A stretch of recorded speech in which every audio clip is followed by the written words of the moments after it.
Ya, misalnya dari proses naiknya air, ya dari penguapan dengan suhu tertentu naik ke atas, kemudian di atas ada proses kondensasi, ya di atas jadi butiran partikel-partikel dingin, semakin tinggi awan ke atas semakin dingin suhunya, kemudian menjadi es, dari es itu turun ke bawah sebelum sampai ke atmosfer, ke darat, pecah lagi karena ada kehangatan suhu menjadi air. Berapa ukurannya? 0,5 mm gitu kan dari setiap datangnya. Berat masanya sampai dengan 103 kilogram per meter kubik misalnya datangnya. Kalau dia menjadi rintik-rintik berapa ketinggiannya?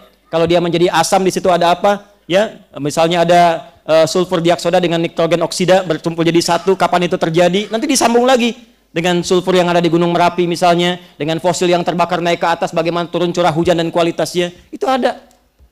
Nanti kita akan temukan. Kalau Anda ingin cepat menghafal Quran, saya berikan satu. Jadi setiap pertemuan satu ya, gitu ya. Sepakat? Baik. Yang sekarang kita ambil tentang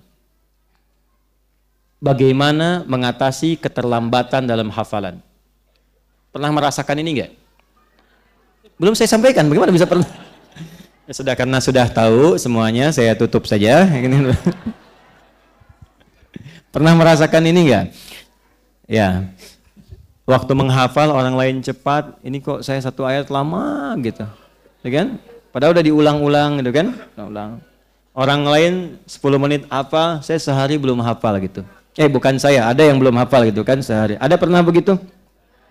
Baik.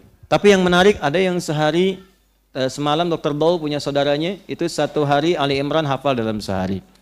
Ada yang demikian. Kalau kita di karantina lebih dahsyat lagi. Ada dari 30 hari itu bisa khatam Quran 30 juz. Ada yang sehari 2 juz hafal Quran. Ya, lebih dahsyat lagi. Nah, saya ingin masuk kepada yang satu dulu, yang lambat dulu. Begini. Lambat itu dalam pandangan manusia. Dari kitanya, sudut pandang manusianya. Kalau ingin menghafal Quran, maka keluarkan semua petunjuk hadisnya, termasuk ayat Qurannya. Di antara petunjuk itu mengajarkan pada kita demikian. Kalau ada orang yang berusaha menghafal dan mengulang-ulang, tapi merasa kemudian belum cepat hafal, maka biasanya Allah ingin memberikan hadiah 2 hal kepada dirinya yang belum tentu diberikan kepada orang yang merasa cepat menghafalkan Qur'annya. Apa 2 hadiah itu? 1, ingin menambahkan pahala kepadanya yang menghapus dosa-dosa yang pernah ia kerjakan sebelumnya, sebelum Allah mudah menanamkan Quran pada jiwanya. Kadang begini, ada orang yang selama ini sibuk terus pengen menghafal, ya kan? Allah nggak bikin cepat langsung hafal tuh, tapi dibuat dulu berkali-kali, berhari-hari. Nah itu jadikan cara melihatnya begini, kamu kemana aja selama ini, ya kan? Boleh jadi ada kesalahan-kesalahan yang pernah dikerjakan, kekurangan-kekurangan yang pernah dilakukan.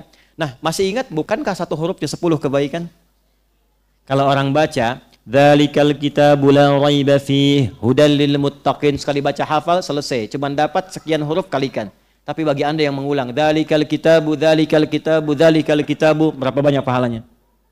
La raiba fi la raiba fi. Jadi singkatnya, kalau ada ayat yang sedang Anda hafalkan, merasa kurang cepat dihafalkan, boleh jadi bukan karena kurang cepatnya, karena inginnya Allah melimpahkan pahala dulu pada Anda sebelum memudahkan Anda menghafalnya. Jelas? Karena itu saya sarankan, sebelum menghafal Quran, niatkan pula ibadah ini di antara pahalanya untuk mengalir kepada orang tua kita. Sehingga ketika kita mulai menghafalkannya, kita menikmatinya. Walaupun terasa agak lambat, pahala banyak mengalir, mungkin yang diinginkan oleh Allah, cahaya itu mengalir pada orang tua yang telah meninggalkan kita dulu. Paham?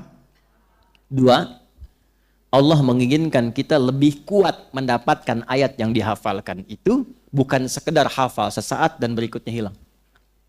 Karena itu biasanya ada seseorang yang ketika diminta menghafal, orang melihat seperti lambat. Padahal di sisi lain Allah ingin menguatkan kekuatan ingatannya, sehingga menajamkan hafalan itu sehingga tidak mudah dilupakan dalam hidupnya. Jelas? Nah, jadi kalau sedang menghafal Quran, tiba-tiba merasakan, oh kok saya susah begini, jangan dianggap itu. Hilangkan semua persepsi itu, datangkan keterangan hadisnya seperti yang tadi saya sampaikan. 1, rasakan Allah ingin melipat gandakan pahala dulu sebelum memudahkan menghafalkannya. Dan yang kedua, Allah ingin menajamkan kekuatan ingatan di ayat yang sedang kita hafalkan itu sebelum memudahkan yang lainnya. Karena sifat ini tidak akan terjadi di semua ayat. Tidak akan terjadi. Saat menghafal Quran itu ada ayat yang mudah, gitu kan? enak, nyaman, gampang. Tiba-tiba ada yang agak lama, tiba-tiba ada yang lama sekali. Tuh, nggak semuanya. Dan yang paling dahsyat, ada yang awalnya susah, kesananya gampang semua.